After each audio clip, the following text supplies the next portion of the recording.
Hello everyone. Welcome to a very weird video that I think is probably the first of its kind on YouTube. For you see, this is a video with a countdown. As time ticks on, this video will gradually become more and more unwatchable. But how and why is this the case? Have I simply gone mad after nearly a decade on YouTube? No. I am the Spiffing Brit, a professional exploiter and breaker of algorithms, games, and occasionally international law. As many of you brilliant subscribers will know, a regular pastime of mine is to find loopholes and potential vulnerabilities with how YouTube's algorithm is designed. Often these are lots of little short decisions or actions that YouTubers can take to give them an unfair advantage against other creators. In the past, some of my small and humble little exploits have included printing views out of thin air whilst live streaming, duplicating like counts, and of course probably my most dangerous one, destroying another creator's video performance by buying ad space for it amongst terrible demographics. Yes, that's right, I introduced PvP mechanics into the YouTube algorithm. Surprisingly, after all of this, YouTube has not sent any assassins against me. Or perhaps they never got past my ferocious battle corgi. Still, here I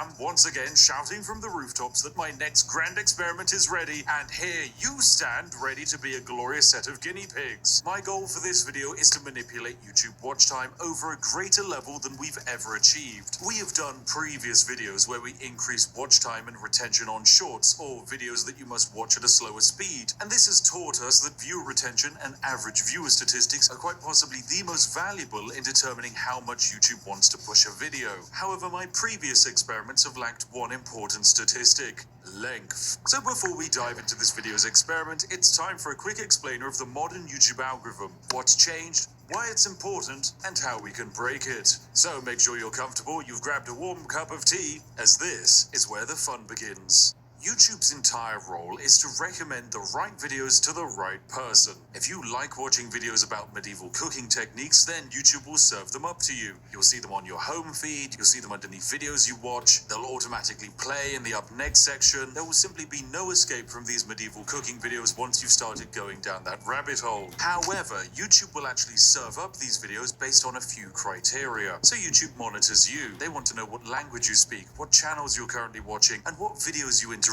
with and for how long you're watching them. It then runs a bunch of numbers and finds a selection of videos that might be a good fit for you. But before that step, YouTube does its most important check. It must weed out videos that it deems to be misleading or not as interesting. Remember, YouTube's entire goal is to get you watching videos for longer, because the longer you spend on the platform, the more money you make them thanks to adverts. So it screens for misleading or unsatisfying videos by serving up videos with a higher percentage of viewership more than ones with a lower percentage of viewership. Needless to say, in 2024, basically no one is using the sub-feed anymore, so video recommendations are the most important thing, meaning average watch time is also the most important thing. This algorithmic decision of meritocratic performance is actually great on paper, as it generally means that better structured videos that get to the point of their purpose quickly will outperform more waffly ones spoken by British people that go on tangents. Wait a second! But there is a little bit more to this decision. What happens when a video covers the same topic but is a different length? So let's imagine video A is a 10-minute long video that has a 50% viewer duration. Video B is a 20-minute long video and it also has a 50% viewer duration. They are both watched on average for the same amount of time, meaning logically they are both the same amount of satisfaction in the eyes of YouTube. Wrong!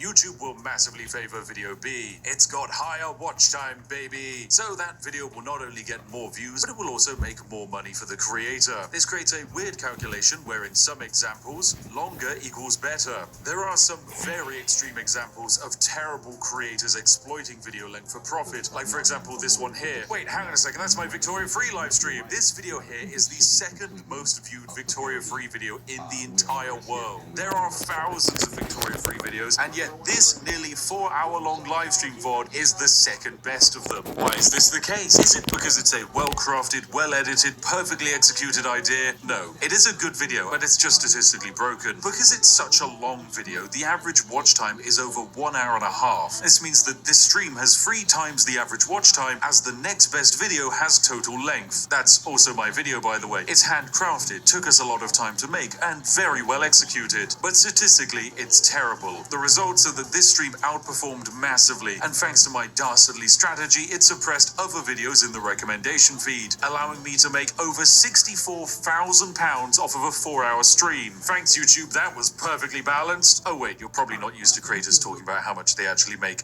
Don't be alarmed, friends. I have to pay a lot of that revenue in tax, probably. Maybe some of it has to go to the interns to buy them food, and then the remaining 95% gets spent on my crippling addiction to Yorkshire tea. So more watch time is more good, and greater average watch time is more good. This means that the calculation to make the optimal video is rather simple. Make a video as long as possible while still keeping viewers interested. This basically means that all you need to do is craft a perfect SEO monstrosity with zoomer cuts, pan zoom, smiling celebrities, and just pander to the algorithmic equivalent of the everyman. Yeah, I'm talking about you, Dave. This is the strategy that has to be used by the people at the very top of YouTube. I can't blame them for it, because you reach a point where each ounce of personality you show, the market cap of your audience goes down by millions. Instead, you must become like white toast with butter. Plain, but very inoffensive. Perfect for when you're waking up and starting your day. So yeah, I can't exactly do that. I'm British for a start, which means that the French people probably stopped watching 5 minutes ago. On top of that, I like janky bad edits, and my sarcastic style of humor isn't exactly for everyone. If only there was an exploit that could make a longer form video retain a larger percentage of viewership and watch time. Oh dear, if only. Oh my god, is that a poorly designed feature YouTube made that nobody uses on the horizon? Yes, it is! Say hello to the YouTube Video Editing Suite. From this screen, I can make edits and alterations to an existing video on YouTube. I can trim and cut sections out of it, blur details, insert audio tracks, apply end screens, and even spam info cards to remind you to buy merch every 5 seconds. Seriously, creators who use this, please stop. What are you doing? Go and brew a cup of tea. Now, these tools are hardly used. Mostly they exist to help YouTubers cover up mistakes like speeding in a school zone whilst driving a luxury car. Or if you're really special, YouTube will even let you insert footage back into videos. But outside of a few moments when Linus Tech Tips needed to add corrections into something, it's actually hard to find much evidence of creators using this. The main thing that I think actually sees the light of day is the cut tool. This actually serves a purpose outside of fixing errors. You see, most YouTube sponsor contracts stipulate that the ad read must be on a video for 2 to 3 years. This means that 2 to 3 years after upload, some creators will actually go through their back catalogue of content and cut out the sections where they tell you that Raid Shadow Legends is the greatest video game ever conceived. Yeah, right, baby, it actually sucks. Yeah, I know, I just burnt a lot of bridges there. Your game sucks, mate. I'm never taking your money. Stop emailing me. Outside of covering up the past, there is a reason why it makes algorithmic sense to remove your older sponsor reads. Most people, when presented with a read, simply press the skip button and bypass the 30 to 90 second section of that video. This means that those sections massively lower the average watch time and retention of the overall video. So by removing a section where only 10% of the audience is watching and bring it back to a 50% average retention section, then that's a net benefit on the video's performance. So logically, in the long term, that's better, that's more views and more money. But all of this is curious. What if we took it even further beyond? And what if we did it backwards? Yeah, this is where I had a brilliant idea. What if we created an average video with good statistics and then cut the end off of it? Welcome to my grand plan. You're currently watching one of 2 versions of a video. One version ends sooner than the other. If you're watching this video too late, then the entire second half of this video has been cut off and you'll never actually know what it was. You'll never even be able to watch it again. And the science behind it is rather simple. I can make a video like this be watched by 2 types of viewers. One set of viewers are watching a full-length version. If the video is 20 minutes long and the average watch time is 10 minutes, that video has given me a 50% retention. However, the second viewer, which might be you, watches the second shortened version. Let's say this video is now only 10 minutes long, but you still watch it for 50% of its length. Well, the problem is that YouTube can't delete the watch time that this video has generated, and all of the statistics just pile up onto the back end from the original version. So all of those longer views are added onto the new shorter version of the video. If half the views are on the long version and half the views are on the shorter version, we balance out at an average watch time of 7.5 minutes or 75% retention. Of course, the longer the section that we end up deleting, the better. If I add a 10-hour long Skyrim Let's Play after this and people watched it for an average of 2 hours, I could probably end up with one of the highest average retentions on a 10-minute video that the world has ever seen. And you know what? Maybe that is what I've done. But you have absolutely no way of knowing, because there's a chance you're watching this video after the great cut. So there we go, job done. This video is perfect. I've just become a quadrillionaire and the largest YouTuber on the platform. unfortunately, it's not quite that simple. There are a few limitations to this strategy that might unfortunately stop us from breaking YouTube entirely, namely market cap, interaction, and engagement. The first problem is hard to fix, as there is a finite amount of people on the planet who would be happy watching a video on YouTube exploits. YouTube knows this, so recommends videos accordingly. Generally, the best videos on YouTube are ones that are relevant to broad viral demographics. This is why you see someone like the Legal Eagle cover popular events rather than obscure but interesting legal cases from Madagascar. Now, there are a few ways I can manipulate and trick YouTube to improve this video's relevancy and raise the market cap. Namely, I can have you go into the comment section and say some relevant topical things and talk about how they definitely featured in this video. Here's a list of some popular current SEO terms active right now that you can claim I have somehow satisfied your interest of. Yes, I remember talking about that. Oh, and that one. Yes. Oh, how interesting. I love insert thing here. Not only does this help with the reach of the video, but it also counts as engagement. All forms of engagement with this video and the channel will work positively to this video's success. From commenting, liking, sharing, and even voting in community posts, weird things like making clips of this video are another brilliant way of adding views. And in fact, there's a weird exploit that you can use to view bot without damaging a video's performance. Anyway, no, I'll save that for another day. It's too complicated and potentially illegal. But yes, it's entirely possible that this video right here will become my most viewed video. And of course, it's going to be a video that outside of a select few, no one will ever see it in its entirety. Of course, some people might spoil what comes after this. And so that's why I think it's important for you to comment and wildly speculate what the other half of this video actually was. I like it to be a mystery. So if you could please go into the comment section and write some absolute wild ideas about the other half of the video, then that would be great. Of course, the real ones know it's going to be the hotly anticipated Mavis Beacon teaches typing exploit video. Whoa, what a banger that's going to be. Anyway, this is where you watching at home are going to be separated into your two groups. If you missed the original version, don't be upset. I'm a strong believer that some things shouldn't last forever, and online most content is preserved. So perhaps just this once, it's okay to create a piece of media that is finite and unique. For this project to be classed as a success, there will need to be a long-term analytical trend that shows that the average watch time had a positive impact on the impressions and reach of this video. These impacts will probably take a week or so to materialize, so check back in a few days' time and take a look at how things are shaping up. Anyway, thanks for watching, you majestic sausages. We're about to continue the video for some of you, but for others, better luck next time. You should have had notifications enabled. Thank you for watching, and goodbye for now.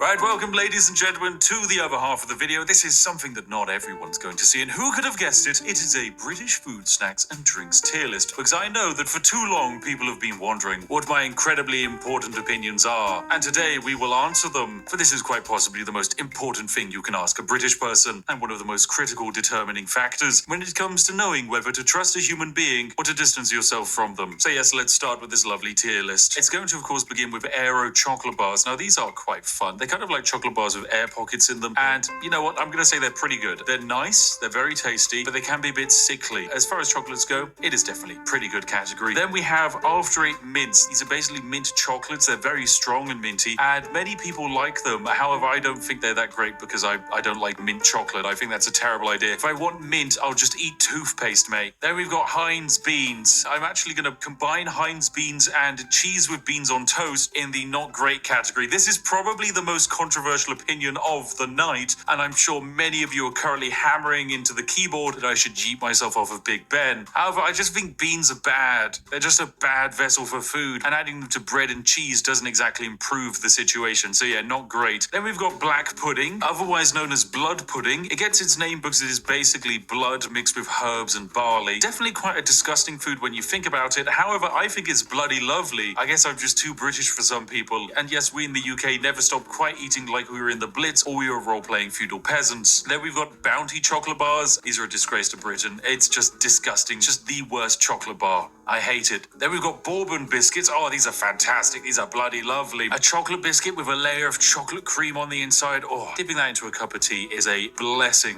And then we've got dairy milk buttons in yogurt form. These are pretty good. I think these are all right. They're kind of tasty, but it's just very sickly. Then we've got crackers and cheese. This is a blessing to Britain. Whoever created crackers and then had the idea of putting cheese on them, phenomenal. Then we've got KP cheese balls. These are a disgrace to Britain. They're disgusting. Along with Cheese Its. I think they're just abysmal. Cheese-flavored crisps are revolting. They just kind of taste of chemicals. If I wanted to eat cheese, I'd eat cheese. I wouldn't eat synthetic cheese. I'm not an American layering plastic on top of a burger. Oh, then we've got a prime, lovely little dessert cake in the top of a glacier cherry. Oh, I love these. Are good fun. They're pretty good. I know it's kind of controversial. I think in the modern day and age, people have fallen off of the love of the Bakewell, but I think they're still pretty solid. Next up, we've got Chewits. These are kind of like a sweet. They're pretty good. I think they're all right. Nothing sensationally great. Oh, and finally, we've got chip butty. Yes, this is good. I can let the northern fly out, mate. This is a chip butty. If you've never had chip butty, it is potato chips, or the fries for the American persuaded people, usually with some kind of sauce, probably ketchup, is laid inside of bread or cob or bap, depending on who you speak to and which part of the UK they're from. This is bloody lovely. It is absolutely bloody lovely. Oh, and then we've got Terry's Chocolate Orange. This is a blessing to Britain. A certified Christmas banger. If you are celebrating Christmas and you don't get a Terry's Chocolate Orange, something has gone wrong in your life. On the inverse of the holiday chocolate scale, we have cream eggs. I think these are not great. This is because they are rammed with fondant icing on the inside. They are sickly. Eating them makes you feel like your arteries are clogging up and you're going to drop dead of stage 75 diabetes at a moment's notice. But it's okay because Britain is saved as we have crumpets. Yeah, crumpets are great. They're pretty good. It's basically a form of bread, usually with butter, toasted. It's just really quite nice. Oh, and then we have what is probably my favorite chocolate bar of all. It's the Crunchy, ladies and gentlemen. This is a blessing to Britain. It is honeycomb or cinder toffee wrapped inside of chocolate, handed to you in a bar. It is wonderful. One of Cadbury's greatest creations, and then after the Americans bought it, it's gone downhill. I want my original Crunchy bar back, but I know it's never gonna happen, so I'll still remember you, Crunchy bar. You were amazing. Speaking of Americans ruining things, it's the Cadbury's Dairy Milk Bar, which is now in the not great category. This used to be a phenomenal piece of chocolate, and then Kraft ruined everything. I hate mega corporations. But hey, if there's one mega corporation I love, it's McVitie's, because they made the digestive biscuit, which is bloody lovely. It's a very solid biscuit, perfect for dunking in tea. Very nice. Then we have what I believe is a kebab. Kebab meat, it's alright. It's pretty neutral as far as meals go. A fantastic meal, however, is fish and chips, which is just a massive fish dipped in batter, made very crispy, and served with large quantities of potato. Yes, this is genuinely one of the nicest things in the universe. I know other countries have attempted to do fish and chips, but every time I've tried them, they're just disappointing. If you want a proper fish and chips, come to the UK and give it a try. Okay, next up we've got fish fingers. These are not great. Look, if you're gonna have battered fish, have it in the form of fish and chips, not in the form of tiny string reformed fish. Oh, and then we've got Freddos. Yes, this is a bloody lovely chocolate. If you don't know, the Freddo is actually how we in the UK gauge inflation. You see, Freddos in the bygone era used to cost only half a threepence, whereas now in the modern day, Freddos can be sold on the black market for upwards of £50,000. But put simply, they're very tasty. Then we've got fridge raiders. These don't really feel very British. They're kind of alright. It's just breaded chicken that you eat cold. It's fine. It's a tasty snack. Fruit winders, however, yeah, this is pretty good. This is basically pureed fruit in a winder form. I think there is an American alternative, but it's not as cool as our British alternative. So yeah, it's in the pretty good category. Oh, and then, ladies and gentlemen, oh yes, they say that the British god on the seventh day didn't rest, for he created something better. He created hobnobs. Yes, this is a blessing to Britain. For those that don't know, the hobnob is like a digestive biscuit, but made more oaty. It's got a stronger form to it. It can suck up more tea, and as a result, it is perfect in every way. This is the tea dunker's delight. I will accept no slander and besmirchment of the hobnob's name. Truly fantastic. Anyway, we can also do some quickfire ones. Hula hoops, they're pretty good. They're hoop-shaped crisps, or chips if you're foreign. They're pretty tasty. Then we've got Iron Brew. This is a blessing to Britain. This is the greatest thing to come out of Scotland ever. I used to believe that Hume was potentially the greatest Scottish export with his fantastic takes on philosophy. However, no, Iron Brew is objectively better.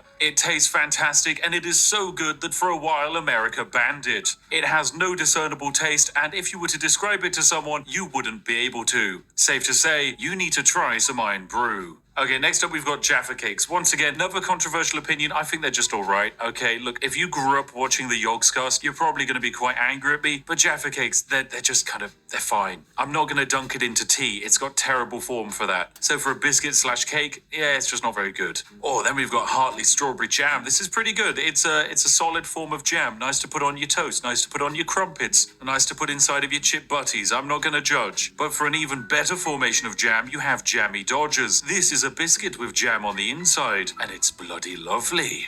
Oh, there's also Jelly Babies. Yes, these are very good. They're just jellied sweets, but in the shape of babies, which makes them better than Chewits, because it cures the insatiable British desire to crush children. And ever since we closed down all of the smog factories in London, this is the only way you can get that kick. Next up, we have the Kinder Surprise Egg. I don't really think this is a British snack, because it's very German, but yeah, it's alright. It's basically just a chocolate egg with a small toy inside of it. Once again, Americans banned this because they believed it was a choking hazard and would kill children. I instead believe that the Kinder Surprise Egg is Darwinism in real time. Next up, we have KP Original Salted Peanuts. These are pretty good. They're just a decent snack. Magic Stars, these are alright. My wife really likes them. I think they're just a weirdly shaped form of chocolate. And then we have Moams. Once again, I'm like 90% certain this is German, not British, but hey, they're alright as well. Now we have some controversial opinions. Marmite. I don't think this is that good. It's not great. Now, once again, my wife loves Marmite. I think it's pretty bad. A spread that actively makes you want to throw up if you put too much on a piece of toast is probably not a good spread. Eating anything that has been coated in Marmite feels like you're back in the Blitz, and I'd much rather eat 700,000 hobnobs than have to eat anything with Marmite on it. So yeah, it's in the not great tier. Next up, we have Matchmakers. These are going straight into the disgrace to Britain tier. It's just a mint form of chocolate. It sucks. Next up, we have the Tesco Meal Deal.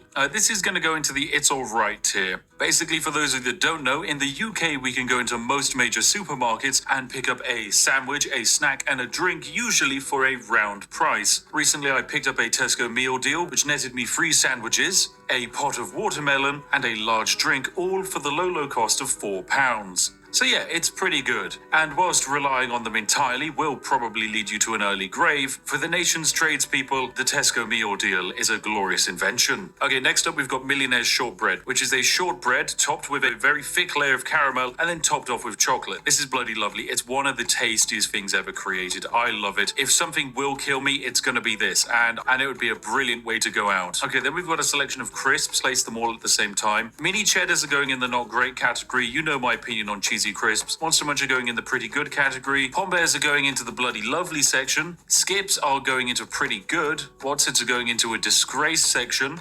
And Walker's Crisps are going into the It's Alright. But finally, Space Raiders. Yes, pickled onion. Oh, this is bloody lovely. Space Raiders and Monster Munch, actually, they should be on the same tier. These are crisps that are designed to contain so much flavor and acid that your mouth will burn after eating a packet. And for that reason and masochism, they just belong in the bloody lovely tier. Okay, next up, we've got Kipling Angel Slices. These are going into the It's Alright category. Party Rings, I'm going to put in the not great category. Controversial opinion, I know, because I used to really like Party Rings, but I don't actually like them that much anymore. Penguin Biscuits are going in the Blessing to Britain category because they contain terrible jokes, and despite the fact that the biscuit isn't that great, I don't care. I love a dad joke. Percy Pigs, that's also going into the Blessings for Britain. They're fantastic. Pepper Army is a reformed salty meat stick, so we're going to pop that in the Disgrace to Britain section, and I guess we can immediately cover some other snacks like the pot noodle. It's just dried noodles that you add hot water to, and it's quite possibly the backbone that keeps the entire nation's student population alive. There's also the pasta and sauce sachets that aren't that great, but are even cheaper than pot noodles, but outside of camping holidays, you wouldn't really want them. Oh, then we've got potato smileys. These are going into the pretty good category. Pizza Express Margarita Pizza, that's going into alright. It's kind of fine. Twiglets, I'm going to put in the It's Alright tier. I know I said I don't like Marmite, and Twiglets are just Marmite flavored crisps, but my wife loves them, and she would probably kick me out of the house if I didn't put them there. Okay, now we've got some legendary cakes we can cover. The Colin the Caterpillar cake is a blessing to Britain and one of the greatest cultural exports we've ever invented. Colin the Caterpillar sweets, however, from M&S are going into the not great tier. They're an okay form of sweet. Drumsticks are as well. I'm also going to put in the not great tier. This is one of the few sweets where I actually know people who have lost teeth because of them. Not because they rot the teeth, but because they're so sticky and solid, you will actually end up breaking a tooth trying to eat them. Yorkie bars are alright, it's just a solid brick of chocolate. Turkish Delight I think is a disgrace, I hate it. Wagon Wheels as well. The combination of cream and jam is just weird. The Yo-Yo Bear fruit rollers I'm putting in the pretty good category. They're rather tasty. Drumstick squishies I'm also putting in pretty good because unlike these solid drumsticks, they won't kill you. Millions I'm going to definitely pop in the pretty good category as well. They're fantastically tasty. It's literally just condensed colored sugar. What's not to love? Weetabix, oh, that's a bloody lovely. Who doesn't love a good Weetabix for breakfast? And we've got the flake chocolate bar, that's all right. Fruit pastels, they're not great. Twister lollies, I'm gonna say pretty good. It's an ice lolly which contains a little bit of ice cream and frozen fruit flavor in a combination that's actually rather nice. Then we have, oh my, what is this? Branston small chunk pickled. Yeah, this is a disgrace to Britain. I know there are old people who love it, but it's disgusting. Same for mushy peas. Anyone who orders mushy peas is just someone who would be okay eating dog's vomit, okay? It's disgusting. I'm just not a fan of mushy peas. And then we got Tango Orange. This can go into the it's alright category. And before we get to the most important thing on the list, I think we should deal with some of the food options. So we have pork pies is going into the pretty good category. I'm a big fan of pork pies, but I understand that a slab of reformed meat surrounded in pastry is kind of weird. It's a very dense form of meat as well. However, the sausage roll I think is bloody lovely because it actually minimizes the density of the pork to create an overall better balance between pastry and reformed pig. Next up, we have scones or scones if you're poor, which is usually had with cream and jam. This is going into the pretty good category. It's good for an afternoon tea, but you wouldn't exactly want it every day of the week. Then we've got Scotch egg. It is a semi-boiled egg wrapped inside of meat and then coated in bread. I'm actually going to say it's all right. I would have put it in pretty good, but I recently had some at an event, and about 40 minutes later I developed a crippling migraine, so I'm going to blame that on the Scotch eggs. Okay, then we have shepherd's pie. Shepherd's pie is great. It's mashed potato and then some mince and a bunch of vegetables. A lovely historical dish for the UK. It's honestly a blessing to Britain. Whilst I might not have it too often now, it's a very versatile dish. It's easy to make vegetarian and vegan versions of it, and usually 9 out of 10 times it tastes fantastic. Okay, then we have a roast dinner. Yep, this is straight into the blessing to Britain category. It is a meat, potato, usually Yorkshire pudding and some vegetables. Is it the most flavorful meal on the planet? No. Is it a Michelin star meal? No. But does it warm the soul? Yes, it does. So it's a blessing to Britain. Now for the penultimate item, it's a toad in the hole, which is just the large quantities of sausage cooked in batter, and this is bloody lovely. I love it. It's basically a macro scale sausage roll. What's not to love? And finally, the greatest thing in the universe. The ascended god tier item, the one, the only, the greatest thing that has ever existed on the planet, tea. Yes! Oh, it's so good. There we have it, ladies and gentlemen. This has been my very important, very critical, objectively perfect and spot-on tier list of British foods and snacks. You can find me in the comment section, but your opinion is wrong, because I am the Spiffing Brit, and what I say is law. Tomorrow, bounties and cheese balls will be banned on the streets of Britain, and everyone will be drinking tea as they chow down on some hobnobs. Lovely. Right, well there we go. This has actually been the ultimate extended version of the video that basically no one else gets to see. You have seen it. Congratulations, you're very special. And who knows, maybe there was actually extra stuff after this that I cut. Maybe there was a video within a video within a video. I'm not saying whether that was the case or not. You'll just have to come up with your own theories. But this is all for you today. So thank you very much for watching. A huge thank you to, of course, liking the video, subscribing, and of course, a major shout out to the majestic sausages who are our Patreons and channel members who fund all of this nonsense on my channel. Thank you very much for your continued support. Anyway, if you're sat there wondering what video to watch next, look no further than this video on screen now. I've chosen it and it should be perfect for you. As always, I'll see each and every one of you in the next one. Have a lovely day and goodbye for now.